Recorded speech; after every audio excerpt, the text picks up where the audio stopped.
আসসালামু আলাইকুম। বর্তমানে আমাদের বাংলাদেশের বেশ কয়েকটি জেলায় কিন্তু প্রচুর পরিমাণ বন্যা হয়েছে। এই বন্যা হওয়ার কারণে কিন্তু সেসব জেলার মানুষগুলা কিন্তু এই বন্যায় অনেক ক্ষতিগ্রস্ত হয়েছে। তাদের বাড়িঘরগুলা কিন্তু বন্যায় ভাসিয়ে নিয়ে গেছে।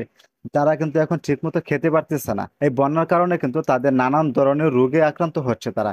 এই বন্যায় ক্ষতিগ্রস্ত মানুষদের পাশে থাকার জন্য কিন্তু সরকারও চেষ্টা করতেছে। সরকারের সাথে কিন্তু অনেক বেসরকারি এনজিও রয়েছে বা প্রতিষ্ঠান রয়েছে, তারাও কিন্তু যারা বন্যায় ক্ষতিগ্রস্ত তাদেরকে হেল্প করার চেষ্টা করতেছে।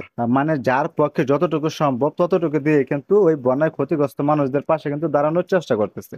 যখন আমরা ফেসবুকে এসব ভিডিওগুলা দেখি যে বন্যায় যারা ক্ষতিগ্রস্ত রয়েছে তাদেরকে অনেকেই প্রাণ দিয়ে তাদেরকে সাহায্য করতেছে, তখন কিন্তু আমাদের মনে একটা প্রশ্ন জাগে যে আমিও যদি তাদের মতো তাদেরকে, যারা বন্যায় ক্ষতিগ্রস্ত হয়েছে তাদেরকে কিছুটা হেল্প করতে পারতাম, সাহায্য করতে পারতাম, ওইরকম ভাবে ডোনেশন করতে চাইতেছি।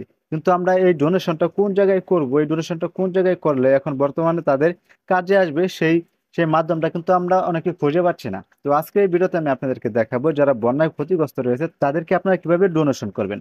ডোনেশন করার জন্য আপনারা সবচেয়ে সহজ মাধ্যম হচ্ছে, আপনারা কিন্তু এখন প্রায় কম বেশি সবাই বিকাশ ইউজ করে থাকেন। প্রত্যেকেরই কিন্তু বিকাশে একটা অ্যাকাউন্ট থাকে। যাদের বিকাশে অ্যাকাউন্ট রয়েছে, যাদের বিকাশে টাকা রয়েছে, তারা কিন্তু বিকাশের মাধ্যমে কিন্তু তাদেরকে ডোনেশনটা করতে পারবেন। তো এই বিকাশ থেকে আপনারা কিভাবে ডোনেশনটা করবেন, তো আজকের ভিডিওতে আমি আপনাদেরকে সেই প্রসেসটাই দেখাবো। আপনারা চলে যাবেন আপনাদের বিকাশ অ্যাপসের মাধ্যমে। বিকাশ অ্যাপসের ভিতরে আসার পর এখানে আমি বিকাশ দিয়ে দেখাচ্ছি, কারণ হচ্ছে বিকাশ অ্যাকাউন্টটা কিন্তু প্রায় কম বেশি সবার কাছে রয়েছে। এই বিকাশ অ্যাকাউন্টের মাঝে কিন্তু আমাদের প্রায় কম বেশি সবারই কিছু না কিছু টাকা থাকে। তার জন্য কিন্তু আমি এই বিকাশ থেকে দেখাচ্ছি। আপনারা চাইলে কিন্তু আপনারা অন্য অন্য যেসব মাধ্যম রয়েছে, ব্যাংকের মাধ্যমে করতে পারবেন, রকেটের মাধ্যমে করতে পারবেন, নগদের মাধ্যমে করতে পারবেন। আপনাদের কাছে যেটা রয়েছে আপনারা সেটা দিয়ে কিন্তু ডোনেশনটা করতে পারবেন। তার জন্য বিকাশ থেকে যারা করবেন তারা কিভাবে ডোনেশনটা করবেন, তারা এখানে দেখেন বিকাশ অ্যাপসের ভিতরে আসার পর এখানে ডোনেশন একটা অপশন রয়েছে। তো আপনারা এখান থেকে ডোনেশন অপশনে ক্লিক করে দিবেন। ডোনেশন অপশনে ক্লিক করে দেওয়ার পর দেখেন এখানে কিন্তু ডোনেশন করার জন্য অনেকগুলো ফাউন্ডেশন কিন্তু এখানে রয়েছে। আপনারা যখন ডোনেশনটা করবেন এখানে ভালোভাবে দেখে নেবেন যে কোন ফাউন্ডেশনটা এই বন্যা কবলিত মানুষদের জন্য হেল্প করতেছে, তাদের বন্যা কবলিত যেসব মানুষ রয়েছে তাদেরকে সাহায্য করতেছে। তো এখান থেকে আমি ফেসবুকে ইউটিউবে অনেক ভিডিও দেখতেছি যে এখানে যে আসুন্না ফাউন্ডেশনটা রয়েছে, এই আসুন্না ফাউন্ডেশনটা কিন্তু শুধু বর্তমানে যে বন্যার্তদের পাশে দাঁড়িয়েছে তা কিন্তু নয়। এর আগেও কিন্তু 22 সালে সিলেটে যখন বন্যা হয়েছিল সুনামগঞ্জ, তখন কিন্তু এই আসুন্না ফাউন্ডেশন কিন্তু তাদেরকে অনেকটা হেল্প করেছিল।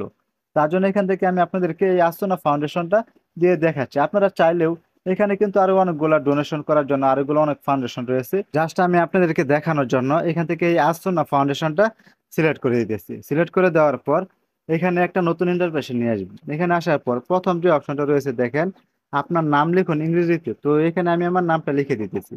তো আপনারা আপনাদের নামটা লিখে দিবেন। নামটা লিখে দেওয়ার পর এখানে নিচে আরেকটা অপশন রয়েছে আপনার ইমেল অ্যাড্রেস দেওয়ার জন্য। তো আমি এখান থেকে আমি আমার ইমেল অ্যাড্রেসটা দিয়ে দিতেছি। তো এখানে ইমেল অ্যাড্রেসটা দেওয়ার পর এখানে দেখেন যে লেখা আছে অনুদানের পরিমাণ। তো আমি এখান থেকে অনুদানের পরিমাণটা আপনাদেরকে দেখানোর জন্য আমি এখান থেকে 500 টাকা দিয়ে দিতেছি। টাকাটা সিলেক্ট করে দেওয়ার পর এখানে দেখেন যে নিচে আরেকটা অপশন রয়েছে আমি রোবট নই।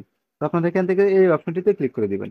এই অপশনটিতে ক্লিক করে দেওয়ার পর এখান থেকে আপনাদের যেটা মিলাতে বলবে আপনারা সেটা মিলিয়ে দিবেন। তো মিলিয়ে দেওয়ার পর আমি এখান থেকে যাচাই করতেছি। যাচাই করার পর আমারটা এখানে হয় নাই, তার জন্য আমি আবারও চেষ্টা করতেছি।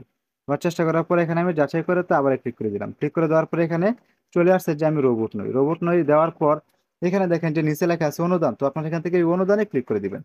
অনুদানে ক্লিক করে দেওয়ার পর এখানে আপনাদের বিকাশে পিনকোডটা দিতে বলবে। তো এখানে যেহেতু আমি আগে আরেকবার ডোনেশনটা করেছি তার জন্য এখান থেকে আর আমি ডোনেশনটা করতেছি না। তো আপনাদেরকে জাস্ট দেখালাম যে আপনারা ডোনেশনটা কিভাবে করবেন। আজকের মতো এই পর্যন্ত, আবার দেখা হবে পরবর্তী কোনো নতুন ভিডিওতে। সেই পর্যন্ত সবাই সুস্থ থাকবেন, ভালো থাকবেন। খুদা হাফেজ।